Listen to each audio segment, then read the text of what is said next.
E aí, Deus? É errado querer ficar rico?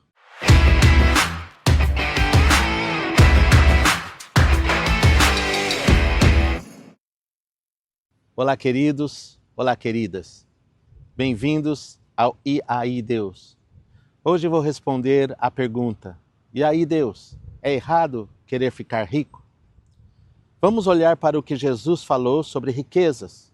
Vamos olhar para o que a Bíblia fala sobre o dinheiro. Na verdade, esse assunto é tão pouco entendido e tão distorcido que vamos responder a esta pergunta em uma série de vídeos. Este assunto tem me interessado e me fascinado tanto que estou até escrevendo um livro sobre isso. O título provisório que dei é A Teologia Financeira. Então, vamos lá. E aí, Deus, é errado querer ficar rico?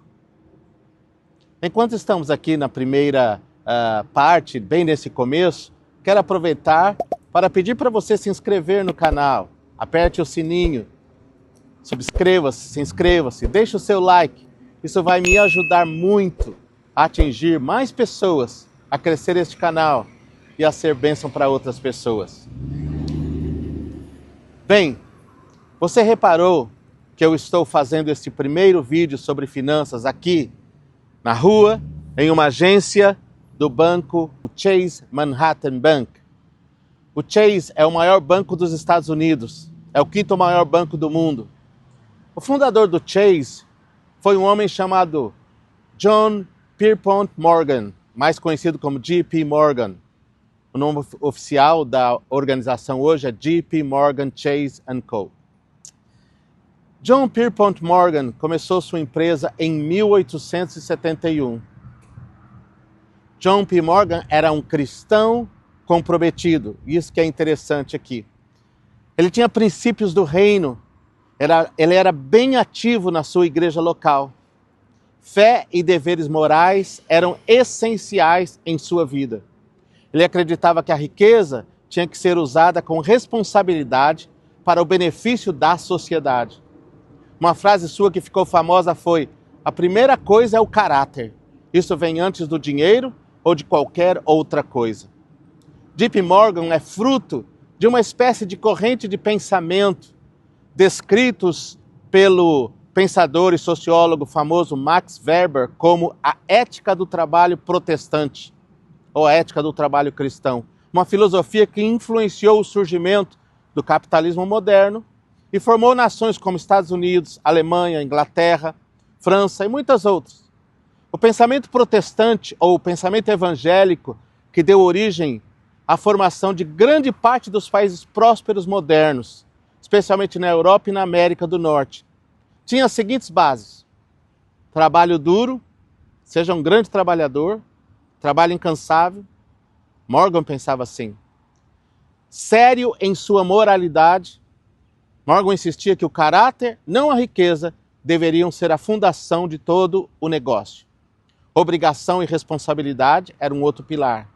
Riqueza traz consigo a responsabilidade de se manter a ordem na economia e contribuição para a sociedade. E o último, suspeita de especulação ociosa. A visão de Morgan, que veio fortemente dos seus princípios cristãos, era a de não gostar de especulação e esquemas financeiros não produtivos. O que estou querendo mostrar aqui é que a criação do mundo moderno, com todos os seus avanços e melhorias na vida das pessoas, em grande parte veio da visão cristã do trabalho, produção e distribuição de riquezas. Lembra, estamos aqui no E aí, Deus, respondendo a pergunta: Deus, é errado querer ficar rico? Deixe-me contar uma outra história aqui para você, nesse começo. No mundo morrem 1.636 pessoas de malária hoje. Todos os dias destas pessoas, 1.200 são crianças.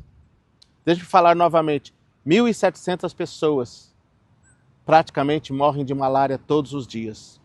A malária é transmitida pela picada de um pequeno mosquito. Você sabia que 95% das mortes ocorrem nos países mais pobres da África? Nos Estados Unidos, por exemplo, a malária foi praticamente erradicada. A média é de 7 mortes por ano. Normalmente pessoas que viajam e contraem a doença em outros lugares. No Brasil, somente 73 pessoas por ano morrem de malária. Talvez seja por isso que essa doença tão básica ainda não tenha uma vacina. Ela afeta desproporcionalmente os mais pobres do mundo. Bem, olha que interessante. Uma década atrás, o fundador da Fundação Bill e Melinda Gates, os donos da Microsoft, os bilionários donos da Microsoft, investiram 800 milhões de dólares em pesquisa para uma vacina contra a malária. Uma dessas vacinas já está em uso, já está em fase final e já está sendo usada para salvar vidas. Bill Gates até disse, baseado nos progressos que estamos vendo nos laboratórios, eu acredito que estamos chegando a uma posição para erradicar a malária. Bem, o que isso tem tudo a ver com o que estamos falando? Nesse mesmo período aí, de 10 anos atrás, uma família milionária americana, a família Glazer, que fez fortuna em imóveis nos Estados Unidos e em muitos outros investimentos, comprou um time de futebol, o Manchester United da Inglaterra, pelo dobro do investimento que os Gates fizeram para salvar vidas. Eles pagaram simplesmente 1,5 bilhões de dólares no time. Aqui, com essas duas histórias, é o que eu quero refletir sobre que a riqueza em si pode ser um instrumento para a salvação de milhares de vidas ou para a especulação e avanço de propósitos fúteis.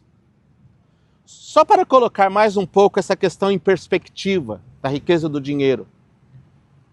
Os Estados Unidos gastará com suas forças militares mais de 1 trilhão de dólares somente no ano que vem, 2026, de acordo com o orçamento aprovado pelo Congresso.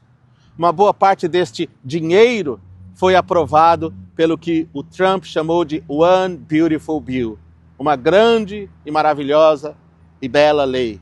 Que bela, não é? Para não perdermos o quadro aqui, 1 trilhão de dólares é 124.000% mais do que 800 milhões de dólares. Acho que esse número até me confunde. Desculpe, eu sou teólogo e não matemático. Vou falar novamente para ver se penetra na minha cabeça, no meu pensamento. Se pegarmos 800 milhões de dólares, a quantia que os Gates investiram para criar a vacina para a malária, e multiplicarmos por 124 mil vezes, ou 124.000%, chegaremos a 1 trilhão de dólares. Vamos ficar aqui mais um pouco. Lembra que ainda estamos pensando na aplicação do dinheiro, que em si mesmo é neutro. Dos 195 países que existem no mundo hoje, somente 19 têm o PIB, ou Produto Interno Bruto, mais do que 1 trilhão de dólares. De todos os países das Américas, somente 4 estão nessa lista. Estados Unidos, que é o primeiro, Canadá, que vem em 9º lugar, Brasil vem em 10º e México em 13º. O PIB da Argentina, por exemplo, é somente 633 bilhões. Nem Israel entra nessa lista, pois o seu PIB é de 540 bilhões de dólares. De acordo com o Programa de Alimentação Mundial, agora eu vou mudar um pouco, de acordo com o Programa de Alimentação Mundial, órgão oficial das Nações Unidas, seriam necessários apenas 30 a 50 bilhões de dólares por ano para acabar com a fome na Terra. Então, se pegarmos 1 trilhão, esse 1 trilhão que só os Estados Unidos vai gastar com armas e armamentos no ano que vem, e olha que eles já têm muito, hein? Já são o maior do mundo disparado, mas eles vão gastar isso ano que vem. Se pegarmos 1 trilhão dividido por 30 milhões, seriam 30 anos sem ninguém mais morrer de fome na Terra. Estou falando tudo isso só para entendermos uma coisa. 1 trilhão de dólares é muito dinheiro. É muita riqueza. E esse tipo de riqueza pode ser usado, ela existe na Terra, para coisas super nobres, para avançar agendas humanitárias, para resolver o problema da fome na Terra, ou pode ser usado de uma forma humanística, egocêntrica, para avançar agendas que não são tão nobres, vamos dizer assim. Pois é, a geração de cristãos que viveu mais ou menos 150 anos atrás e que ajudaram a criar o mundo moderno, entenderam isso, entenderam que era dever dos filhos de Deus trabalhar e prosperar, cuidar bem da família, Não gastar os recursos com coisas vãs, desejos vãos e vícios. Acumular recursos e investir no bem-estar e melhoria da sociedade. Para estes homens e mulheres lá do passado, prosperar com suas próprias habilidades na dependência de Deus era uma obrigação e uma virtude cristã. Então, queridos, meu ponto aqui é, a primeira parte da minha resposta para você no aqui e aí Deus, sobre se é ou não um problema querer ficar rico, se é pecado, se é errado, na verdade, é a seguinte: muitos cristãos virtuosos da história entenderam que isso era uma obrigação cristã. Segundo eles, devemos desejar prosperar, ou desejar prosperar com o seu trabalho, seja você um empregado ou um dono de um negócio ou iniciando alguma coisa, é virtude. Para que com esta prosperidade você cuide bem da sua família e invista no bem-estar da sociedade, isto é, das pessoas que estão à sua volta. O dinheiro, então, ou a riqueza, são neutros em si mesmos. É como você utiliza ou utilizará que determinará o bem ou o mal da riqueza ou do dinheiro. Quando você enriquece aplicando os princípios corretos de caráter, você está sendo um testemunho para o mundo. Quando você usa esta riqueza, esse dinheiro, para avançar o reino de Deus e ajudar pessoas que estão à sua volta, você está sendo uma bênção e um abençoador. Isso é bem interessante. É uma nova perspectiva, não é? Quando falamos de riqueza e de dinheiro e de propósito. Vamos agora olhar para a Bíblia, olhar para as riquezas, como a Bíblia a trata, e dinheiro. E eu quero começar com Jesus. Como Jesus tratou riqueza? Qual era a relação de Jesus com o dinheiro e com as riquezas? Não temos dúvida nenhuma que Jesus viveu por 3 anos e meio escolhendo viver uma vida simples. Ele viajou por todo Israel com 12 homens, com um time, que deixaram seus trabalhos, suas profissões e o seguiram. Havia um grupo de mulheres que também acompanhavam Jesus. O que sabemos na área financeira é que Jesus e o seu grupo eram sustentados por doações. Veja o que lemos em Lucas capítulo 8, verso 1 ao 3. Depois destas coisas, Jesus começou a andar de cidade em cidade e de povoado em povoado, pregando e anunciando o evangelho do reino de Deus, e os 12 o acompanhavam. E algumas mulheres que haviam sido curadas de espíritos malignos e de doenças também iam com ele. Maria, chamada Madalena, da qual haviam sido expulsos 7 demônios, Joana, mulher de Cusa, o administrador de Herodes, e Susana, e muitas outras, que serviam Jesus com suas posses. É bem interessante a frase que Lucas usa aqui. Ele aponta para 3 mulheres, dá o nome para elas, aqui representadas, uma de alta sociedade, que era Joana, mulher de, vamos dizer, o ministro da economia do rei Herodes, e a outra, uma mulher de nome grego chamada Susana. Essas mulheres, com outras, serviam Jesus com as suas posses, isto é, com os seus bens materiais.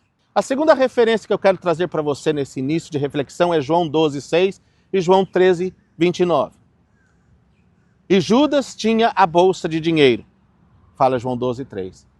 E o outro versículo diz assim: durante a última ceia, quando Jesus falou para Judas para fazer rápido o que ele iria fazer, isso é a traição, alguns discípulos pensaram que Jesus estava dando instruções a ele para comprar suprimentos para a festa ou para dar algo aos pobres, porque Judas era responsável pela bolsa de dinheiro, finanças do ministério de Jesus. O que aprendemos aqui com estas passagens? Primeiro, pessoas eram inspiradas e motivadas por Deus a dar dinheiro para Jesus, para sustentar seu ministério. Ele viajava com um grupo razoável de pessoas que viviam das provisões desses recursos. Segundo, eles não somente tinham o suficiente para seu próprio sustento diário, mas também tinham extra, pois mantinham a prática de dar dinheiro aos pobres. Pobre, de acordo com as definições modernas, da Organização Mundial da Saúde, de alimento, é a pessoa que não tem recursos diários suficientes para as necessidades básicas, alimentação, vestiário e moradia. Esse é o pobre. Nesse sentido, Jesus e os seus discípulos não eram pobres, mas sim, ele escolheu viver uma vida simples e desconectada da busca pelos recursos durante os seus 3 anos e meio de ministério. Lembrando também que tudo nos indica que Jesus tenha trabalhado como carpinteiro até os seus 30 anos. Portanto, queridos, percebemos que Jesus não tem problemas com o dinheiro ou com recursos guardados. A atitude, o posicionamento do coração é que é importante. O dinheiro pode ser usado e até guardado, mas não pode ser o mestre ou o seu Deus. Então, na sequência, no próximo vídeo, nós vamos falar sobre o ensino de Jesus sobre amar a Deus e as riquezas. Você não pode amar a Deus e as riquezas ao mesmo tempo. Jesus usa a palavra mamon e nós vamos estudar e vamos começar no próximo vídeo a partir deste ponto. E vamos crescer no entendimento do que Deus realmente fala. Nós vamos lidar com a questão de que Jesus falou, né? Dificilmente um rico entrará no reino de Deus, no reino dos céus. Como é que a gente entende isso? Como é que a gente olha para a parábola que ele contou antes e depois para o que ele fala? Vamos olhar também para quando Jesus fala com o rico, o jovem rico, para que ele abandonasse tudo e seguisse Jesus. Às vezes a interpretação de alguns é, Jesus estava pregando a pobreza, estava pregando a mendicância, que você deve ir de porta em porta, pedir dinheiro. Nós vamos olhar para tudo isso e vamos entender que há um quadro muito mais, muito maior e muito mais lógico no lidar da Bíblia, no lidar de Jesus, no lidar dos apóstolos com a questão da riqueza e do dinheiro. Vai ser uma aventura fascinante. Por enquanto, fique com isso. Você pode sim planejar, investir, trabalhar, ser uma pessoa organizada, guardar dinheiro, ter o suficiente para sua família, sonhar com recursos, sonhar com coisas, mas lembrando dos princípios, lembrando que você, ao adquirir riquezas, ao adquirir recursos, precisa ter o coração no reino, o coração nas coisas de Deus. E isso é que faz toda a diferença. Portanto, querer ficar rico, querer ganhar dinheiro, guardar dinheiro, ser um investidor, ser um trader, ter empresa, multiplicar sua empresa, o seu trabalho, não é pecado, não é errado em si. Na verdade, é até incentivado como virtude em muitas partes do Novo Testamento. É a nossa atitude, é nos tornarmos escravos de algo que muda um pouco e muda bem a figura. E é isso que nós vamos trabalhar aqui e tratar. Espero que você tenha aprendido um pouco no E aí Deus. De novo, subscreva-se, fale para outras pessoas. Uma surpresa, eu estou escrevendo este livro e eu vou colocar capítulos dele aqui para quem está registrado no canal, para você ir recebendo gratuitamente e me ajudando até na interação com esse livro, me dando dicas, olha, aqui tá bom, não tá bom, gostei dessa parte, não gostei dessa, antes que eu publique. Vai ser uma aventura muito legal. Muito bom estar aqui com vocês, respondendo essa pergunta tão fundamental para os nossos dias de hoje. E aí, Deus, até o próximo vídeo.